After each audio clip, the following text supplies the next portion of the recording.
Hello दोस्तों, मैं एहसन रावल एक बार फिर अनिवार्य हिंदी की क्लास के साथ आपके सामने उपस्थित हूँ। दोस्तों, जैसा कि दोस्तों अपनी जो अनिवार्य हिंदी है उसका चैप्टर नंबर 3 अपन पढ़ रहे थे।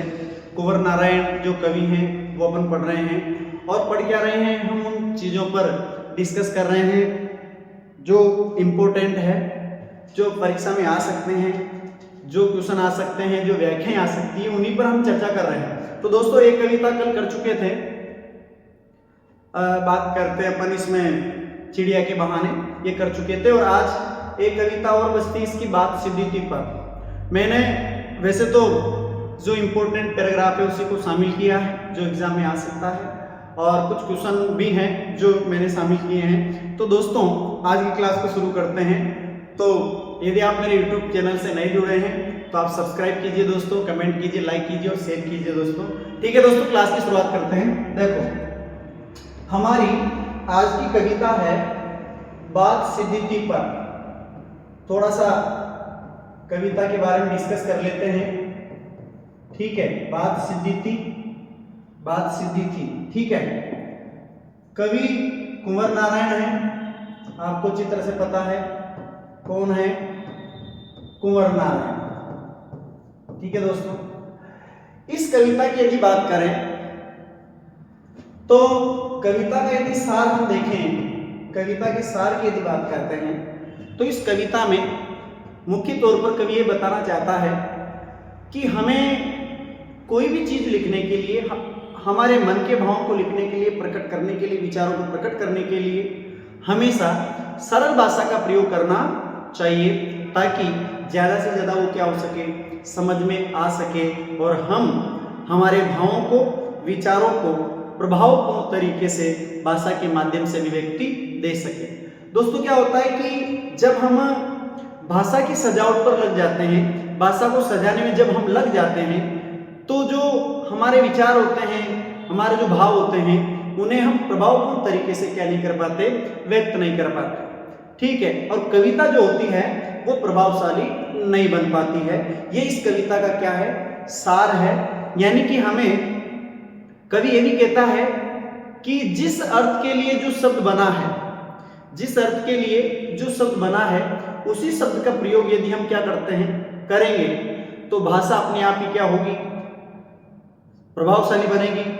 कविता जो है वो प्रभावशाली बनेगी और अच्छी से अच्छी कविता का हम क्या कर सकते हैं, निर्माण कर सकते हैं। इस कविता में कवि कहता है कि मेरे मन में क्या था, एक साधारण सा विचार था जिससे मैं क्या करना चाह रहा था, भाषा के माध्यम से व्यक्ति देना चाह रहा था, भाषा के माध्यम से मैं कविता के रूप में लिखना चाहता था।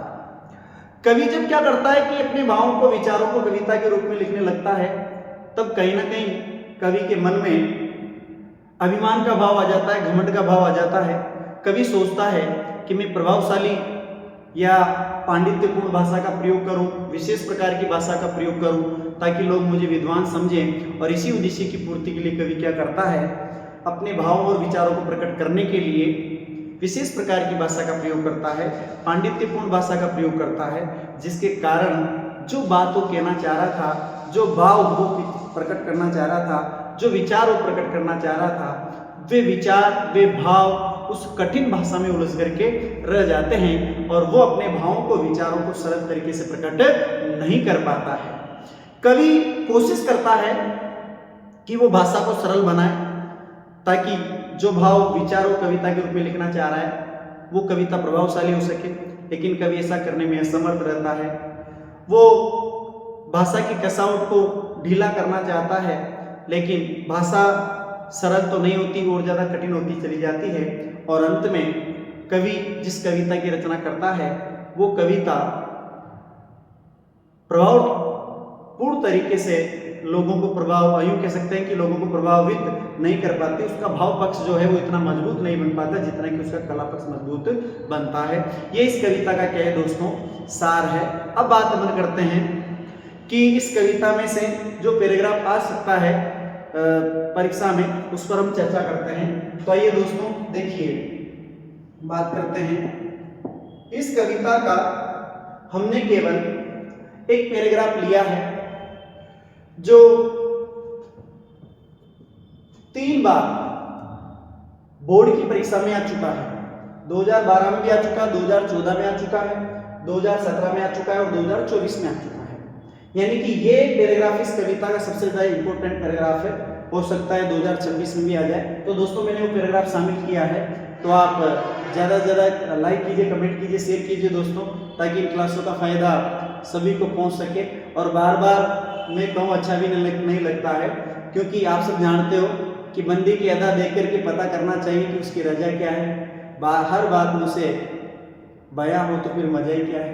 यानी कि आप समझ जाइए कि मैं बार बार क्या कहना चाह रहा हूँ कि आप लाइक कीजिए, कमेंट कीजिए, शेयर कीजिए और वीडियो को यूँ कह लीजिए कि यदि YouTube चैनल पे नए जुड़े तो सब्सक्राइब कीजिए। तो दोस्तों शुरुआत करते हैं। देखो ये पैराग्राफ बहुत ज़्यादा इंपॉर्टेंट है। इसका मैं पहले आपको संदर्भ बता दूं, फिर उसके बाद आप प्रसंग भी बताता हूँ और फिर व्याख्या हम करेंगे और इसके जो काव्य सौंदर्य से संबंधित जो मुख्य मुख्य बिंदु हैं उन पर भी हम चर्चा करेंगे, ताकि आपकी ये कविता आसानी से कंप्लीट हो जाए।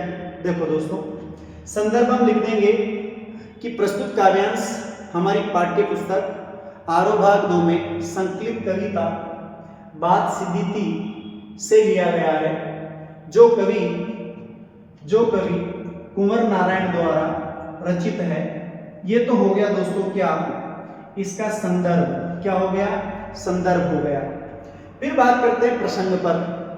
तो दोस्तों प्रसंग में पूरी कविता का प्रसंग कोई सा भी पैराग्राफ अगर इसका हो, आप प्रसंग ये लिखिए कि प्रस्तुत अंश में कवि ने सरल भाषा के प्रयोग पर जोर दिया है या सरल भाषा के प्रयोग करने की प्रेरणा दी है। ये आप क्या कर सकते हैं, प्रसंग लिख सकते हैं। दोस्तों क्या होता है कि कुछ बच्चे दोनों को मिला करके, संदर्भ और प्रसंग को मिला करके क्या करते हैं, सप्रसंग लिख देते हैं। क्या कर देते हैं, सप्रसंग लिख देते हैं। लेकिन क्या होता है कि देखो दोस्तों, जब आप दोनों को एक में लिखोगे, संदर्भ और प्रसंग को मिक्स करके लिखोगे, तो आपका जो संदर्भ जो प्रसंग है वो बड़ा हो जाएगा। और बोर्ड में क्या होता है कि एग्जामिनर के पास इतना समय होता नहीं है कि वो इतना लंबा चौड़ा आपका प्रसंग पड़ेगा। इस वजह से मैं तो सलाह यही दूंगा कि आप संदर्भ और प्रसंग को क्या करें, अलग लिखें। और जब यहाँ पर आप लिखें तो क्या करें, अंडरलाइन कर दें। ऐसे क्या करें, अंडरलाइन कर दें। आप थोड़ा सा मैं कलर चेंज कर लेता हूँ ताकि आपको अलग लग जाएगा। हाँ देखिए, थोड़ा सा क्या कर लें, इसको कलर चेंज कर लें, कलर के लाइन अंडरलाइन कर दें, ताकि क्या हो दोस्तों, आसानी से एग्जामिनर को क्या हो जाए, दिख जाए। जैसे संदर्भ लिख दिया, संदर्भ के नीचे अंडरलाइन करो, फिर प्रसंग लिख दिया, प्रसंग के नीचे भी क्या कर दो, अंडरलाइन कर दो और लिखना शुरू करो। अब आते हैं व्याख्या पर। अब हुआ क्या कि जब कवि कविता लिखने बैठा, अपने भावों अपने विचारों को, जो उसके मन में क्या थी बात थी, उसको लिखने लग रहा था, तब उसने क्या करा कि अपने आप को विद्वान घोषित करने के लिए, यूं कह सकते हैं कि अपने आप को विद्वान घोषित करने के लिए वो विशेष प्रकार की भाषा का प्रयोग करता है, जिसके कारण जो बात वो कहना चाह रहा था, जो भावों की अभिव्यक्ति वो करना चाह रहा था, जो कविता वो लिखना चाह रहा था, वह बात, वो भाव, वे विचार उसी भाषा में उलझ करके रह जाते हैं। कोशिश करता है बेचारा कविता को सरल बनाने की, भाषा को सरल बनाने की, लेकिन कर नहीं पाता है। फिर क्या होता है, देखो, हार कर मैंने उसे कील की तरह उसी जगह ठोक दिया, ऊपर से ठीक ठाक पर अंदर से न तो उसमें कसाव था न ताकत। कसाव का मतलब आप कह सकते हो कसावट या मजबूती कह सकते हो, मजबूत, ठीक है। और ताकत का मतलब प्रभावशाली। तो बात करें कि जब कवि भाषा को सरल बनाने में क्या रहता है, असमर्थ रहता है, तो उसी भाषा में, उस कठिन भाषा में वो क्या करता है, कविता की रचना कर देता है। अब कविता की रचना तो हो जाती है दोस्तों, लेकिन वो कविता जो है वो मजबूत नहीं बन पाती है, प्रभावशाली नहीं बन पाती है, श्रोताओं और दर्शकों को, श्रोताओं और पाठकों को क्या नहीं कर पाती, प्रभावित नहीं कर पाती, अपनी तरफ आकर्षित नहीं कर पाती। बाद में जो एक शरारती बच्ची की तरह मुझसे खेल रही थी, अलंकार यदि आपसे पूछ ले दोस्तों तो बताना है कौन सा, उपमा। हालांकि इसमें मानवीकरण भी है, तो ध्यान रखें, उपमा और मानवीकरण दोनों ही है। वैसे तो इसमें मानवीकरण भी है, देखो दोनों अलंकार हैं, उपमा और मानवीकरण। तो देखो, बाद में जो एक शरारती बच्ची की तरह मुझसे खेल रही थी, मुझे पसीना पहुंचते देख करके पूछा, क्या तुमने भाषा को सरल से रचना कभी नहीं सीखा। बात हम करते हैं दोस्तों, कवि को ऐसा लग रहा था कि जैसे जो बात वो कहना चाह रहा था, जो कविता वो लिखना चाह रहा था, वो कविता उससे खुद प्रश्न कर रही हो, कि तुम एक कवि हो और कवि होने के नाते तुम्हारे अंदर ये योग्यता होनी चाहिए कि तुम किसी भी बात को सरल भाषा में कह सको, भाषा का सरल प्रयोग कर सको, ये योग्यता आपके अंदर होनी चाहिए। लेकिन मुझे ऐसा नहीं लगता, यानी कि आप एक अच्छे कवि नहीं हो सकते। जो कवि अपने भावों को, अपने विचारों को सरल भाषा के माध्यम से अभिव्यक्ति नहीं दे सकता, वो एक अच्छा कवि नहीं हो सकता। इस तरह से कवि के मन में विचार आते हैं। अब देखिए दोस्तों, ये व्याख्या मैंने आपके सामने कर दी है। बात करें किसकी, काव्य सौंदर्य की। किसकी बात करें? काव्य सौंदर्य की बात करें तो दोस्तों पहला बिंदु तो आप लिख दोगे कि प्रस्तुत अंश में कवि ने, प्रस्तुत अंश में कवि ने, बात अपन करें प्रस्तुत अंश में कवि ने सरल भाषा के प्रयोग की प्रेरणा दी है और कवि ने उन लोगों पर व्यंग्य किया है जो भाषा की सजावट पर ध्यान देते हैं। ये भी आप लिख सकते हो। इसके अलावा अपन बात करें कि आप लिख सकते हो कि प्रस्तुत अंश में खड़ी बोली हिंदी और मुक्त छंद का प्रयोग हुआ है। अब बात करें दोस्तों, ये आपका काव्य सौंदर्य हो गया।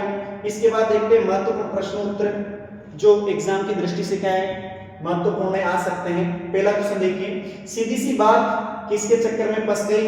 तो आपका आंसर होगा क्या? भाषा के चक्कर में। ठीक है। दूसरा क्वेश्चन देखो, बात सीधी थी पर कविता किस काव्य संग्रह से ली गई है? दोस्तों ये क्वेश्चन भी इंपॉर्टेंट है और एग्जाम में आ सकता है, तो आपको पता होना चाहिए बात सीधी थी कविता जो है ये कवि कुंवर नारायण का जो काव्य संग्रह है कोई दूसरा नहीं, उससे ली गई है। अगला क्वेश्चन देखिए, कर्तव्य शब्द में है, यानी कि कर्तव्य शब्द में कविता के अपन अंदर देखते हैं कि कर्तव्य शब्द में कौन सा भाव छिपा हुआ है? तो उसमें व्यंग्य का भाव है। कौन सा भाव छिपा हुआ है दोस्तों? व्यंग्य का भाव छिपा हुआ है। तो आप स्क्रीनशॉट ले लीजिए। आप पहले जो स्लाइड है इसमें भी स्क्रीनशॉट लीजिए दोस्तों। ये दूसरी स्लाइड का ले लीजिए और अब चलते हैं तीसरी स्लाइड पर। तीसरी स्लाइड में देखिए क्वेश्चन देखो आप, बात जो एक शरारती बच्ची की तरह खेल रही थी, अलंकार है कौन सा? उपमा भी है और आप यहाँ मानवीकरण भी लिख लेना, दोनों लिख लेना दोस्तों। उपमा भी बनेगा और मानवीकरण भी बनेगा। ठीक है, बात अपन करते हैं। अगला क्वेश्चन देखिए, पेंच प्रतीक है किसका? बात का। किसका प्रतीक है? बात का प्रतीक है। अगला क्वेश्चन देखो, बात सीधी थी पर कविता। अब ये तो छोटे क्वेश्चन है जो ऑब्जेक्टिव टाइप क्वेश्चन है जो अवसद में आते हैं। अब यहां से देखते हैं ये जो बड़े क्वेश्चन है इन पे भी चर्चा कर लेते हैं दोस्तों। और ये क्वेश्चन बोर्ड के एग्जाम में आ चुका है और 3 तरीके से आ चुका है, तो मैंने तीनों ही प्रकार से इस क्वेश्चन को आपके सामने लिख दिया है। देखिए, बात सीधी थी पर कविता का मूल भाव लिखिए, एक टाइप से तो इस तरह से पूछा गया। दूसरी बार आया क्वेश्चन आया, बात सीधी थी पर कविता का प्रतिपाद्य कथ्य या उद्देश्य क्या है, इस तरह से आया। और तीसरी बार यही क्वेश्चन आया, बात सीधी थी पर के आधार पर लिखिए कि भाषा को सवले से बरतने से कवि का क्या आशय है, ऐसा न करने में क्या परिणाम होता है। तो दोस्तों क्वेश्चन 3 तरीके से दिया गया, बाकी आंसर एक ही है। आंसर की यदि अपन बात करें तो प्रस्तुत कविता में कवि कुंवर नारायण ये कहते हैं कि हमें किसी भी बात को कहने के लिए, किसी भी विचार को प्रकट करने के लिए हमेशा सरल भाषा का प्रयोग करना चाहिए, क्योंकि यदि हम विशेष प्रकार की भाषा का प्रयोग करेंगे, कठिन भाषा का यदि हम प्रयोग करते हैं तो हम अपने भाव को, अपने विचार को प्रभावशाली तरीके से कर नहीं पाते हैं। और यदि हम ऐसा करने में असमर्थ रहते हैं या हम ऐसा नहीं कर पाते हैं तो फिर क्या होता है दोस्तों कि जो कविता हम लिखना चाहते हैं, जिस वे में हम लिखना चाहते हैं, जितना प्रभावपूर्ण तरीके से हम उसको लिखना चाहते हैं, उस तरीके से लिख नहीं पाते हैं। ये इसका आंसर हो जाएगा। अगला क्वेश्चन देखिए, बात की चूड़ी मर गई कवि ने क्या व्यंजित किया है? बात की चूड़ी मर गई कवि ने क्या व्यंजित किया है? तो इसका आंसर हो जाएगा दोस्तों, बात की चूड़ी मर जाने से मतलब होगा, बात की चूड़ी मर जाने से मतलब होता है दोस्तों बात का प्रभावहीन हो जाना, कविता का प्रभावहीन हो जाना। आगे बढ़ते हैं।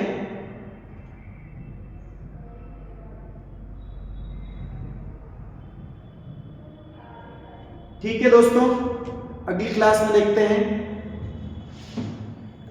कैसे हो।